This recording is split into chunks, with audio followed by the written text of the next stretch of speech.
انس صاحب یہ ارشاد فرمائیے کہ جو ارواح یہاں سے چلی جاتی ہیں، لوگ فوت ہو جاتے ہیں،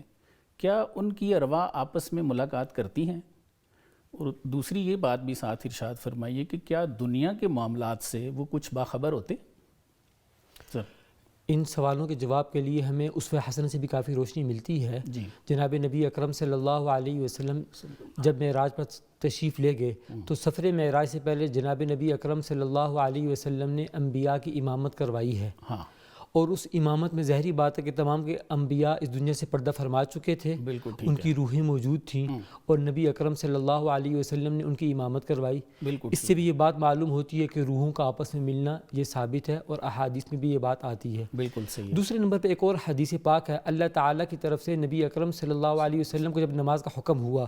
تو ابتدائی طور پر 50 نمازیں دی گئیں۔ ٹھیک ہے، جب وہ اسی طرح سفر معراج میں جاتے وقت بھی انبیاء سے ملاقاتیں ہوئیں اور آتے وقت بھی بالکل ہوئی ہیں، بالکل تو سیدنا موسیٰ نے فرمایا کہ یہ نمازیں زیادہ ہیں، ان کو کم کروائیے۔ بالکل تو صحیح ظاہری بات ہے کہ وہاں بھی روحوں کی ملاقات ہے۔ ہاں تو سفر معراج تو اس ساری ملاقات کو آسمانوں پر بھی اور بیت المقدس میں بھی اس بات کو ظاہر کر رہا ہے کہ ملاقات ہونا بھی ثابت ہے، اور انبیاء کی جب ہوتی ہے تو اوروں کی بھی ہو سکتی ہے۔ بالکل ٹھیک ہے، جہاں تک دوسرے سوال کا تعلق ہے کہ ان روحوں کی ملاقات کے بعد کیا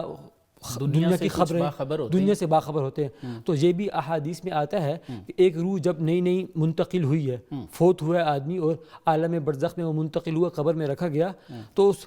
قبر والوں کو بھی محسوس ہوتا ہے کہ کوئی آدمی آیا ہے، اور اس نیک اعمال کا ان پر بھی اثر ہوتا ہے، اور ان کے آپس سے ملاقات بھی ہوتی ہے، اور وہ پوچھ لیتے ہیں کہ ہمارے جانے کے بعد ہماری اولاد کا کیا ہوا، اور ہماری جانے کے بعد کی کوئی خبر ہو تو ہمیں بتلا دو۔ بالکل تو ظاہری بات ہے کہ وہ ایک مستقل زندگی ہے، تو اللہ تعالیٰ کی حکمت کے مطابق اور اللہ تعالیٰ نے جتنی انہیں استطاعت دی ہے، اور اللہ تعالیٰ کے حکم کے مطابق ان کی ملاقات بھی ثابت ہے، اللہ تعالیٰ کی علم و حکمت کے مطابق وہ باخبر بھی رہتے ہیں، اور جتنا اللہ تعالیٰ نے ان کے مقدر میں لکھا ہے وہ ان تمام باتوں کو سنتے بھی ہیں اور جواب بھی دیتے ہیں، اور بہت سی مرتبہ وہ ان سے فائدہ بھی اٹھاتے ہیں۔ بالکل اس وجہ سے ہم یہ دونوں باتیں کہہ سکتے ہیں کہ ملاقات بھی ہوتی ہے، اور یقیناً وہ دنیا کے معاملات سے بھی کسی حد تک باخبر بھی رہتے ہیں۔ بالکل ٹھیک ہے۔